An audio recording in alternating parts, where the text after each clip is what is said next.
Let's now move on to the next section of the tutorial and let me review the next series of scripts that we'll be working with. Scripts for creating animated menus. Animated menus are one skill that all Flash developers and Flash designers should know very well.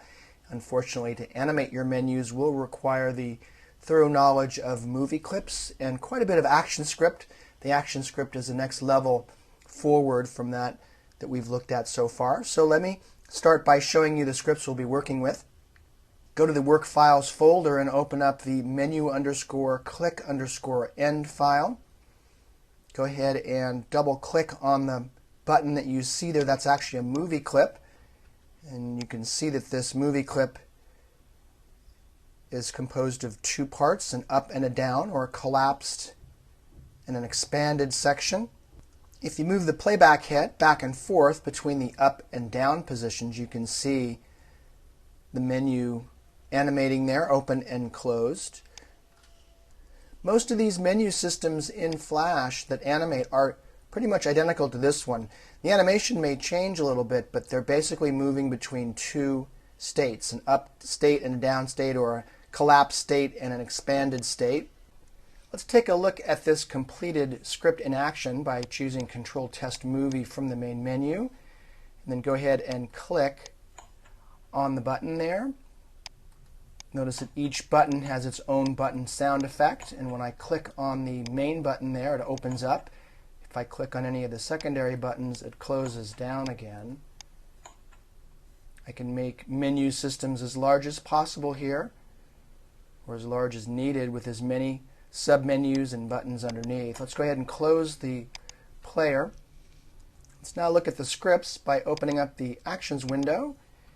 And if we go to the up state or collapse state and click on the Actions layer there, frame number 1, there's a stop action. There's also an event listener for a mouse event click that will run the function expand menu, which will essentially go to and stop in the down state, or the down frame label, which is the down state. If we move over to the down frame, we have our button event listeners. That's for all of the buttons that are now opened right there.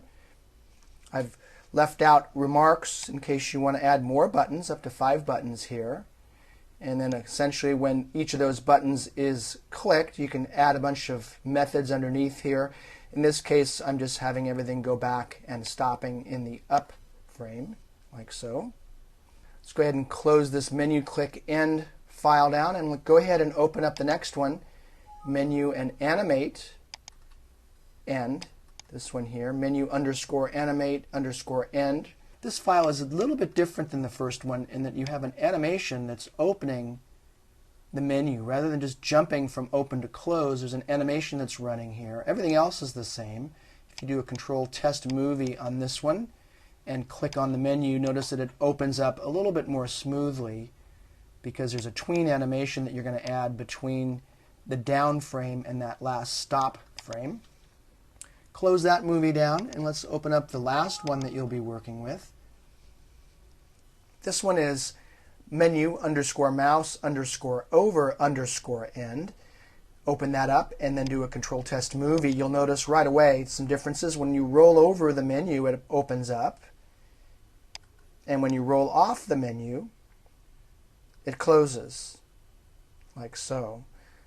This is probably a more traditional menu operation, but quite a bit more sophisticated. It's going to require additional techniques, including a different mouse event and also the use of an invisible button. So if you go back and look at the scripting for the movie clip, starting in the up position, you'll notice that this is a different event right here, mouse over. And down here, I have my animation as I did before, but in the last frame, if we look at that script, there's a reference to an invisible button. So I'll be covering invisible buttons as well as different kinds of mouse events in this section of the tutorial while running through these 3 scripts. So let's now proceed on to the next movie and talk about mouse events, which are going to be used in all 3 of these scripts and are a very important topic that we cover early in this tutorial on ActionScript 3.0.